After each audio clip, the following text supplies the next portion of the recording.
Wow, $130,000 below the asking price sold on this house. And I'll tell you something, this house wasn't listed for over $1 million, okay? We're gonna get to all that. So we're gonna find out, okay, is the half price sale here? Is it now, are we in it? Okay, is the price reductions coming? I'm gonna get to all that tonight. I'm gonna look at this whole Jacksonville metro market up here in North Florida for housing like I do every week. That's right, this show is Bubba Watch. I'm in season 4. This is week 3 where I cover the market up here in North Florida and give you the real numbers in real estate. I'm just a regular guy who happens to be a real estate agent up here in North Florida, and I take you into the back end of my MLS every week, and this is some of what we're going to show you tonight. Okay, I take a look at what's active. Okay, that is going to be your inventory. We look at the active listings. Next, I'm going to look and see what is also, total under contract. We're active under contract. And this is where I also look at the pendings and stuff like that and the ones that went under contract and give you a total under contract for this last week.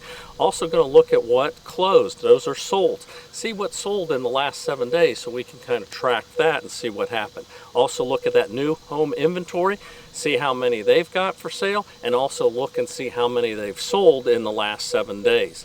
Hey, I take all this data and I export it out into an Excel spreadsheet, which looks something like this when it gets exported out.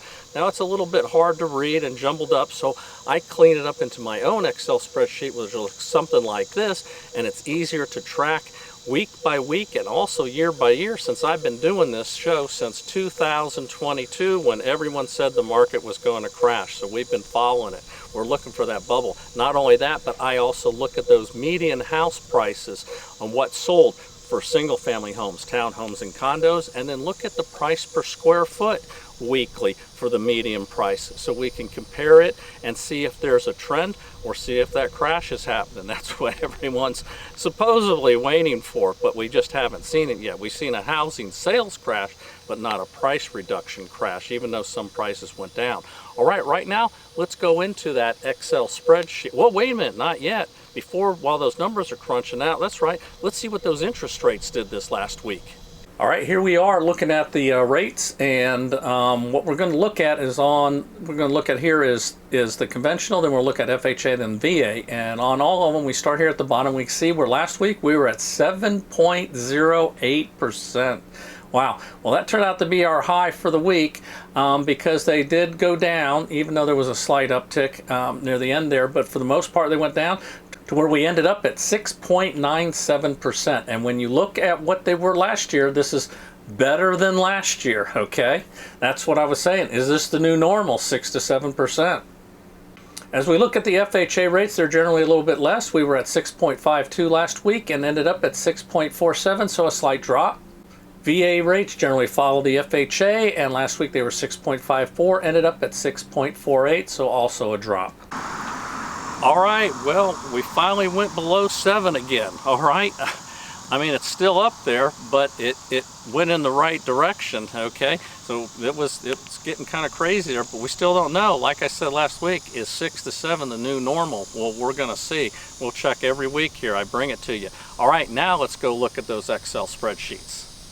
All right, here we are looking into my Excel spreadsheet, and this column, yellow column right here, this is our current week. These other two yellow columns are the previous weeks.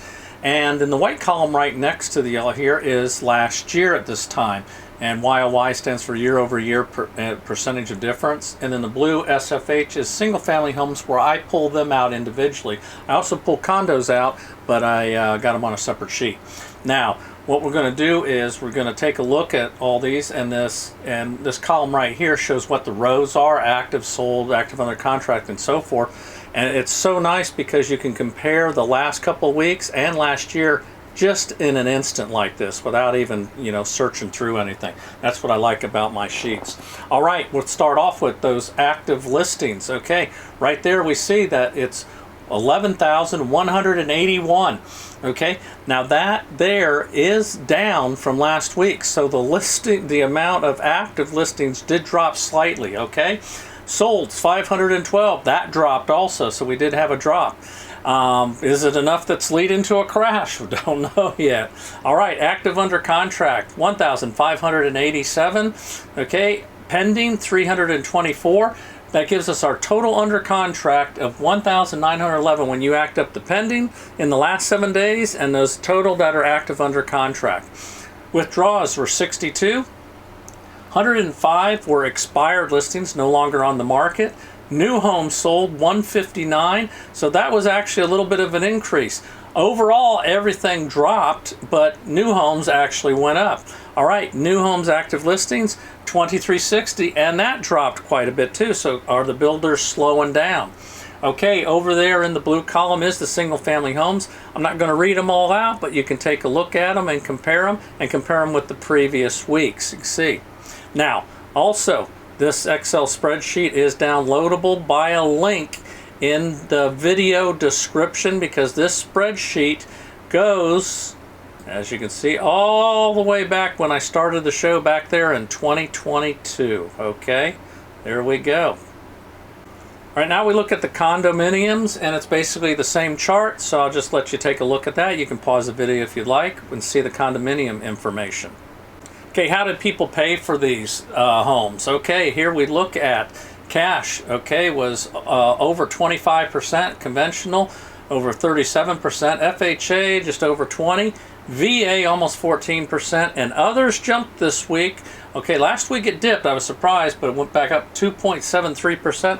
And as we see rates up there, you know, and closer to 7 than we generally would expect to see other financing up. Now, these numbers below stand for the actual units that sold in those categories. So you can see out of 512 sold, 131 were cash, and so on. Next, we look at the foreclosure numbers, and these are the foreclosure numbers of statuses that are active listings, not the total foreclosures for Northeast Florida. So 81 were foreclosures, 18 pre-foreclosures, 50 short sales. So we did have a drop this week to 149. So again, that tsunami did not materialize either, at least up until this week for 3 years.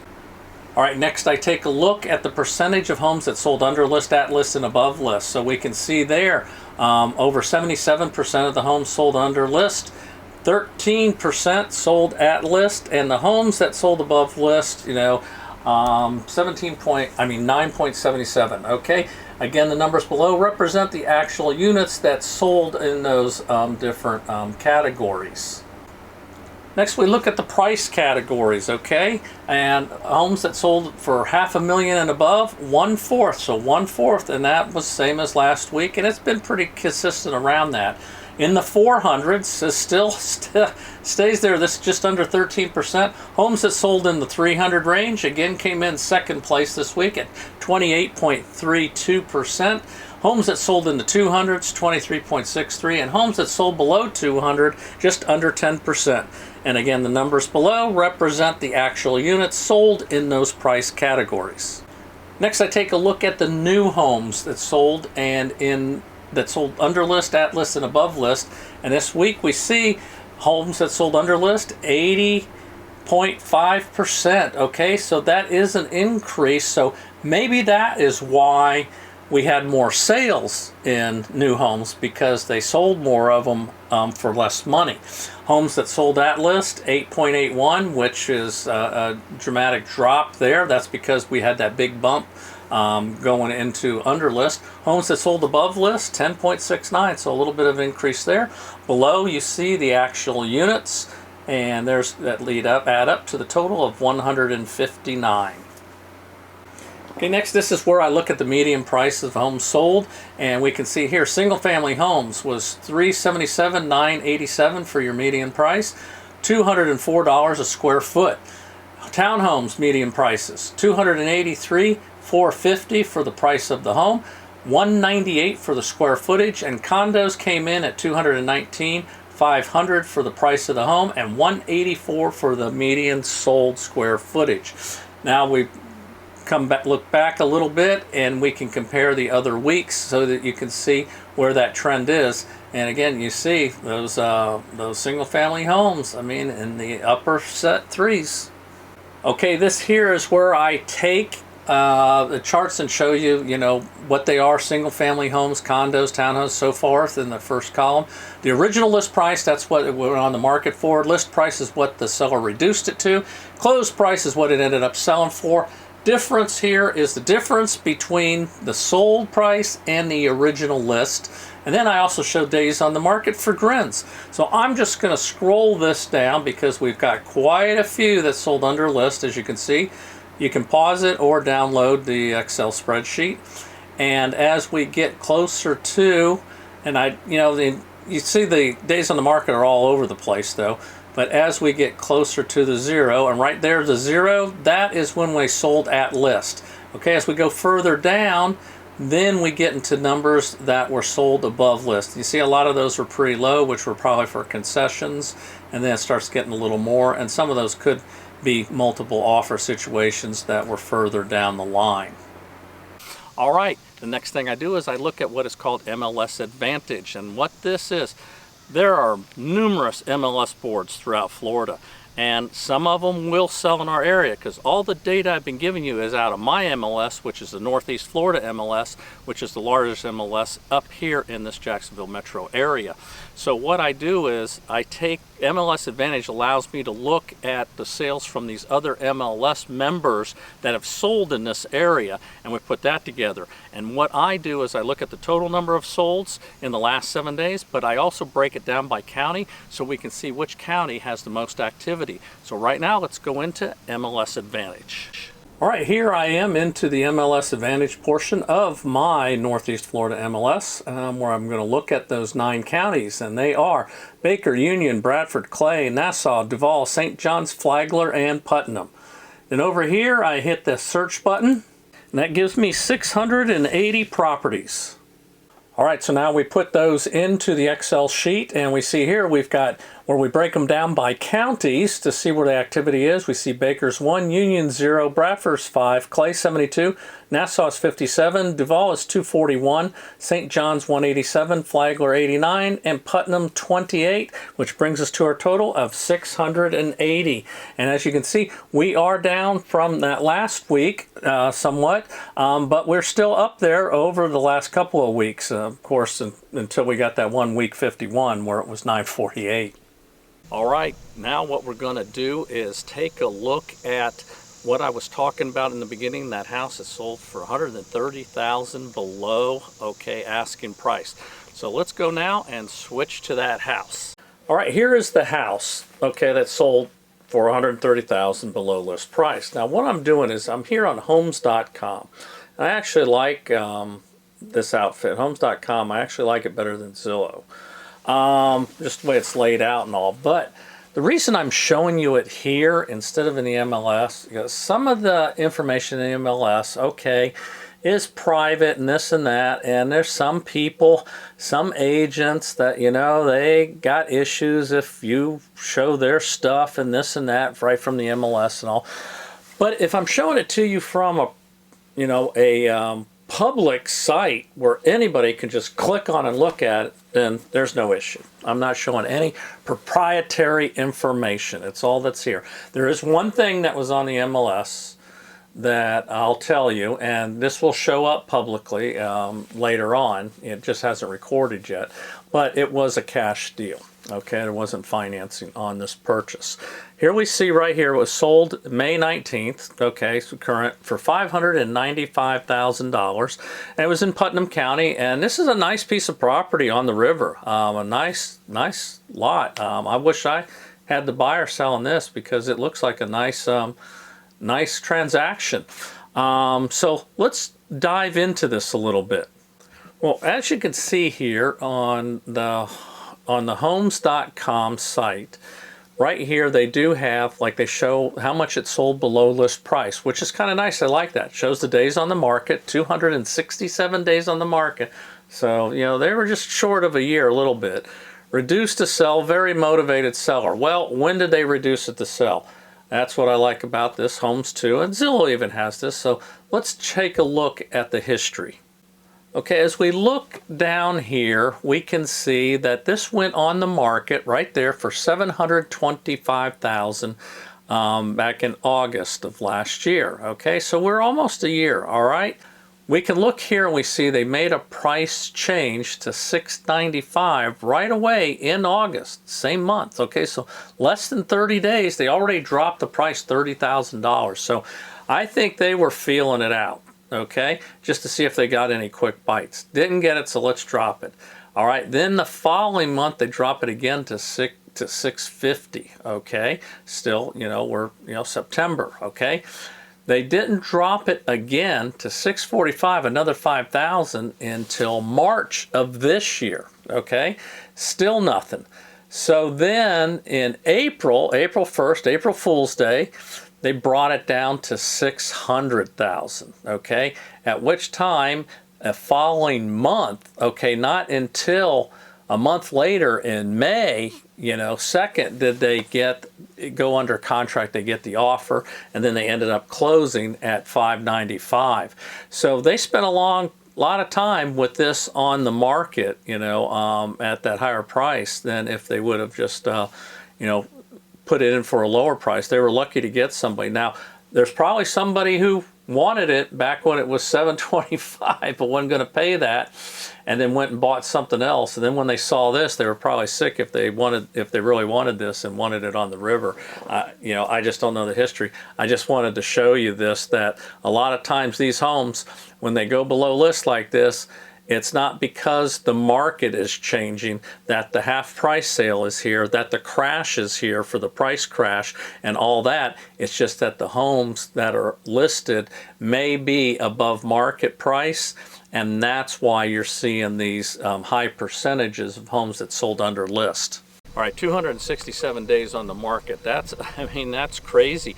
But these are people that thought the market was at their original price, which was high. So you see, when you see all these price reductions, just like I showed tonight, where I showed how much percentage sold below list price, it's not so much that the market's changed like that. A lot of people still are asking above market for their houses because they're playing the market. Now, this is the problem that as a real estate agent, I try to tell people, to price it right. A lot of people don't want to. They want to feel the market, and then what happens is you're on the market a lot of time. Like, take for instance this particular person. Had they priced it right, they ended up selling it for a lot less, $130,000 less than what they started with. But over 260 some days, okay, they were paying property taxes on it. Now, I don't know if the house is paid off. I didn't look into it, but if it wasn't, then they were paying a mortgage on that. I've had instances like this where sellers over like $5,000 on a $400,000 house said, nope, I ain't doing it. Well, you know what? They were paying $3,000 a month for mortgage and taxes, and after 6 months, the house is still on the market, okay? So where did that get you? So some of the sellers that have held hard line on this, it doesn't pay off. Now, you as a buyer, okay, looking at it, if you saw that house when it first went on the market for that price, and you're offering $100,000 less in those first 30 days or so, it ain't going to happen pretty much, because they're going to want to test the market. All depends on how long they wanted to test it. Apparently, these people wanted to test it, just short of a year, okay? But you've got to watch, if you find a house you like and you watch those price reductions and you've got a certain cap or limit, then just keep watching it and then just put in that offer, because you just may get that deal. Hey, you know what? This is season 4 and this is week 3, and it is in the can. And until next week, I'm out of here.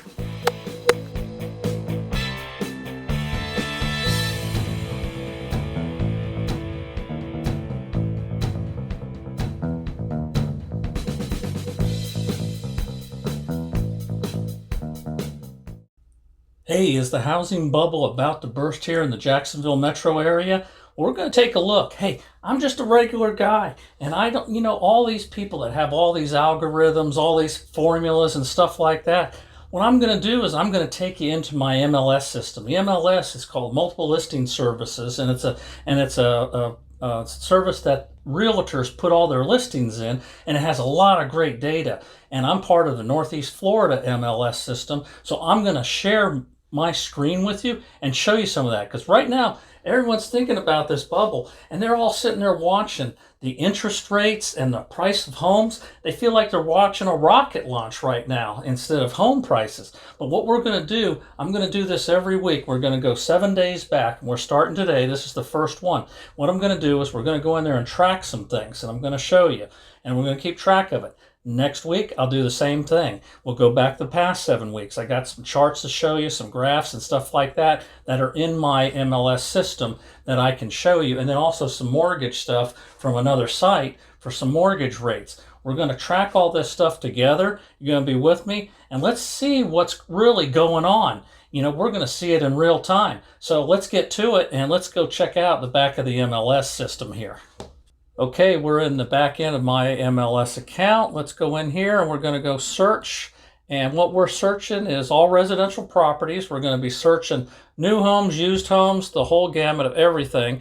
Right now we're just, and everything, whether it's a condominium, townhouse, anything home, because it's all housing. So here we're looking at Northeast Florida's, okay, right now active, as of right now, there's 2,994 showing. Holy cow, almost 3,000 homes for sale. When people say there's nothing there, that there's no inventory, okay, I get it. Inventory is lower than it's been, but there's almost 3,000 homes for sale up here in the Northeast Florida area. So there's something out there and people are buying. And look, let's look and see who's buying what.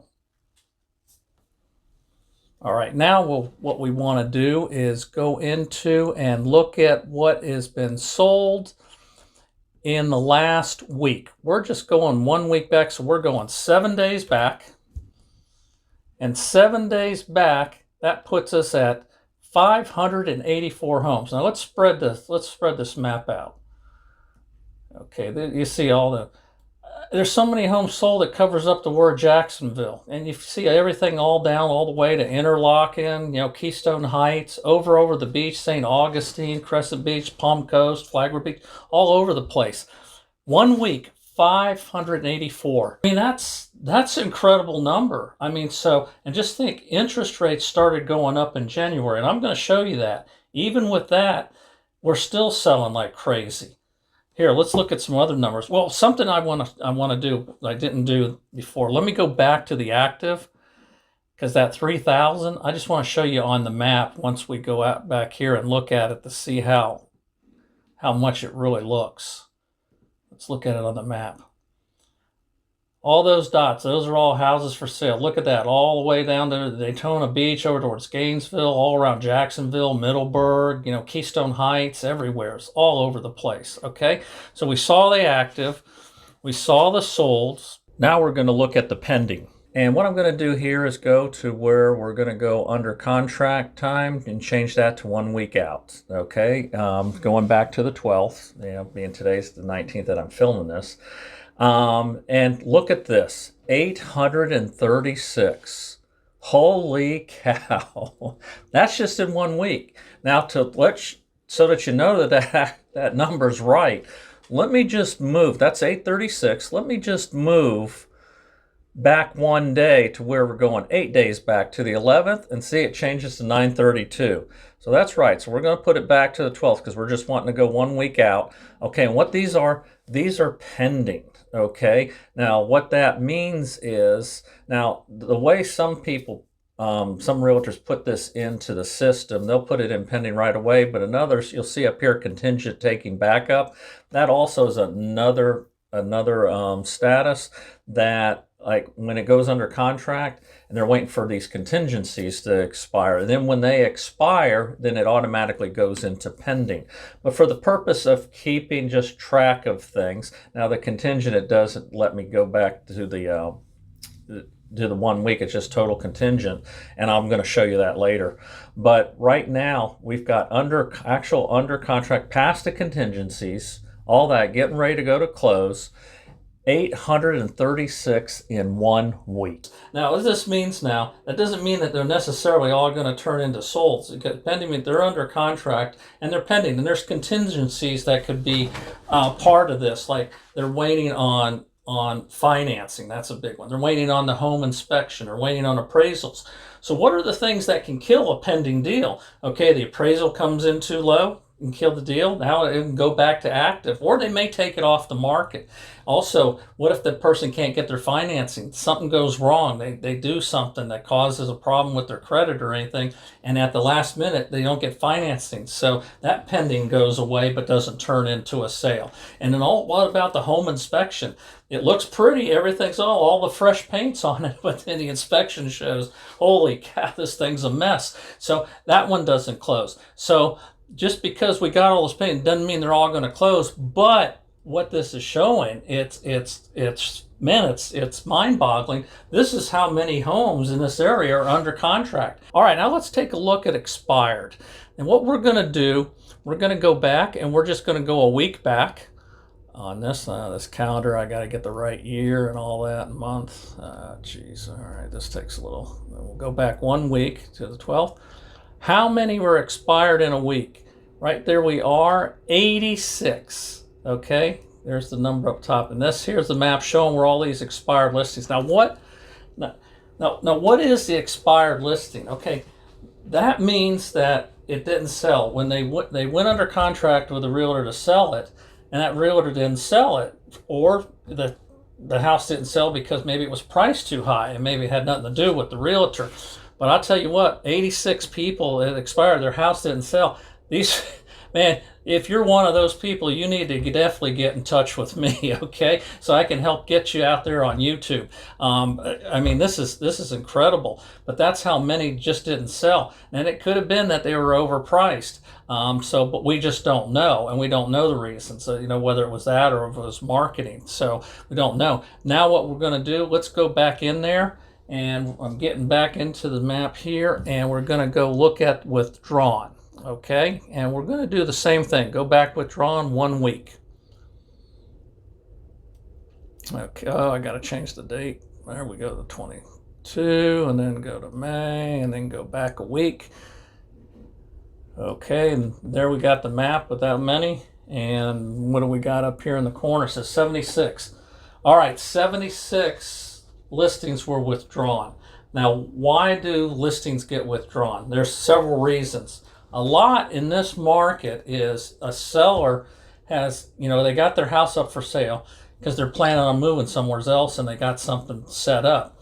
And all of a sudden, whatever they had set up or where they were going to go to fell through. Someone else maybe put in an offer, like they were putting in an offer on a house contingent upon their house selling.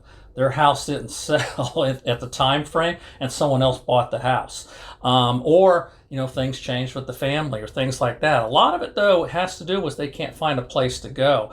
Also, something came up with, like, maybe it was while it was listed, home inspection showed some problems, and people take it off the market to fix the house up, to put it back on the market, because they don't want to waste a buyer's time, going through the whole process and the inspection process only to find out that they can't get the house because there were some problems. So those are one of the reasons. All right, let's look at some more stuff.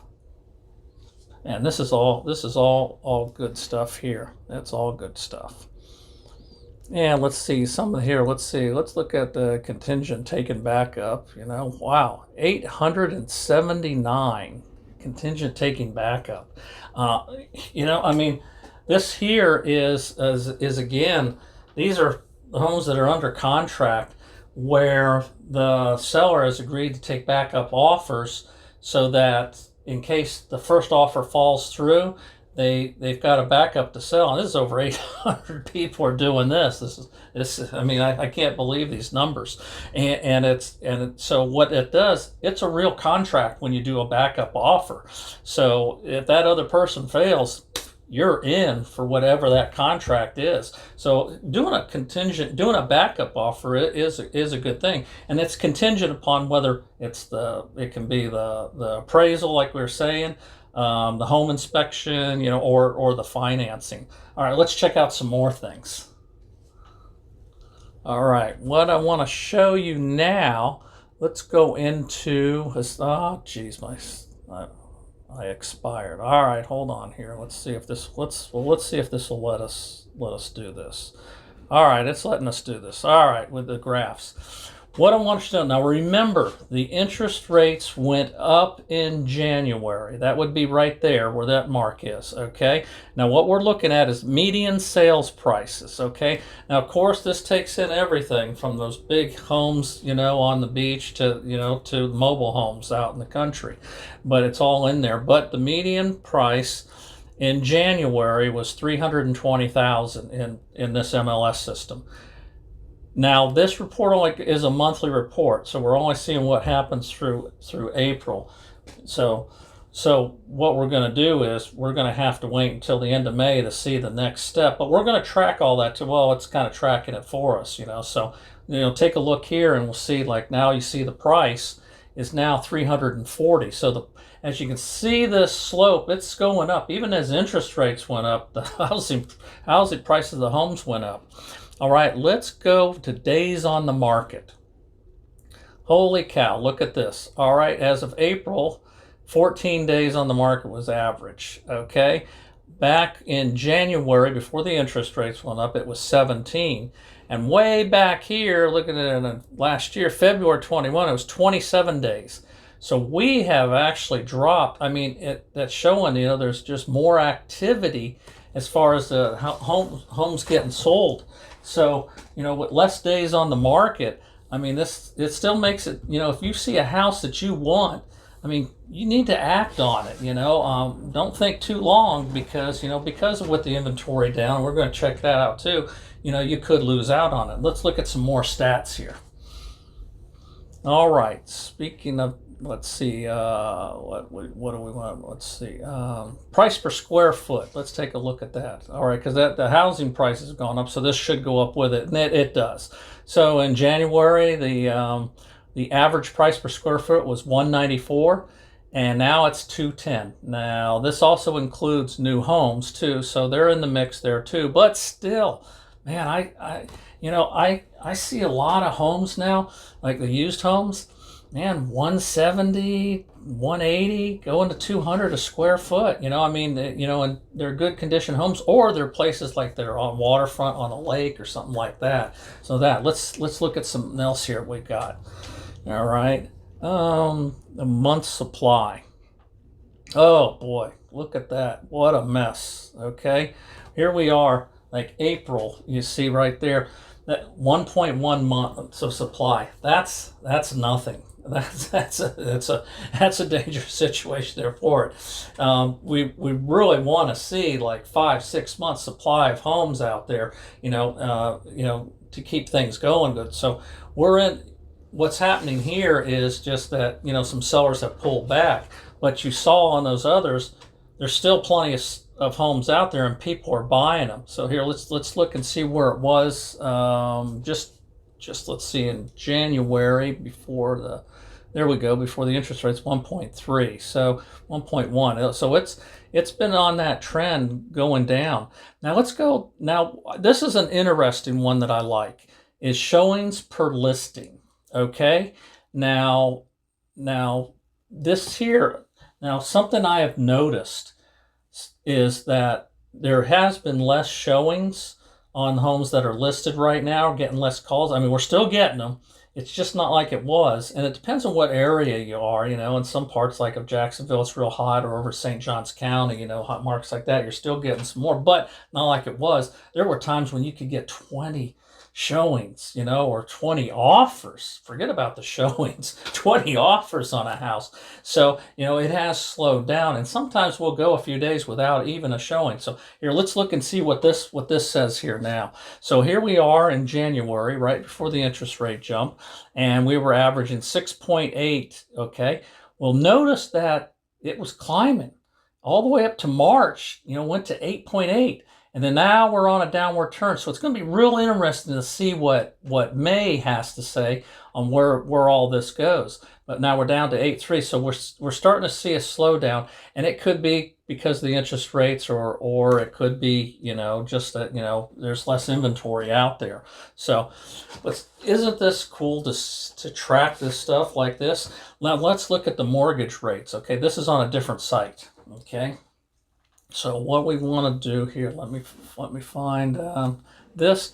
Now this here is the site I use, and they do a they do an average over what I like because it shows a daily and where they've gone to the average. So we can kind of look and see, like, like a week ago what it was, the average there. Now, of course, some people might get a little less, but a lot of people are getting more than this. And you can see down here it has the Freddie Mac too. So, but this here average takes in some others. So you can see that it's about the same about what a week ago. It started to go up right there. You can see it going up, and then all of a sudden here in one day it dropped. Okay, so so that's a good thing. And then it has it on the chart there. And so here's a chart, just showing another site where there we were in January, right this spot, and then how far up it went. And I mean, no telling. I mean, everyone's trying to predict this, what it is. So how do you know when you've reached the top? Okay, you don't really, because why? Is because the only way you know you hit the top is when you start going down. Okay, and then you're looking at the top behind you. Now, how do you know when you hit bottom? You don't know that either, because you know why? Because when it's got on the bottom is when you start going up. Now you know the bottom is past. So it's really tough to try to predict all this, and that's what everyone's doing. But what's going to be cool is you're going to do this with me once a week. We're going to look at the same numbers, and now this is the first day, and I'm going to put a chart. And we'll show all the numbers as we go. You don't have to remember everything. I'm going to have it all down in a chart, and we'll show it, each week as we do this. So, hey, next week I'll be here in this seat doing it for you. And until then, I'm out of here.